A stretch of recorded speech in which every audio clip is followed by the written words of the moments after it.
o'zi so'kinib gapiradigan joyi yo'q bunaqa kommentariyalar uchun. Lekin sizlarga addushi tushuntiraman, qaranglar akalar. Mashinaning ichini bardakligini ko'ryapsizlarmi? Men shuncha narsani yig'ishtirdim-da hali.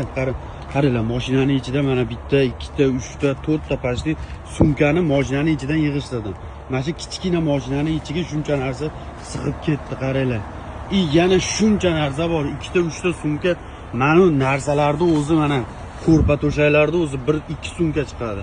Shuncha narsalar bor akalar, qanaqa qilib sig'diraman? Bu mashinaning ichi kichkina akalar, u Isuzuga o'xshaydi, kichkina mashina. Bardak emas. Mana hozir ancha tozalab qo'ydim.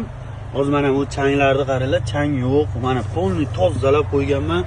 Manetlarni qaranglar, asal bo'lgan.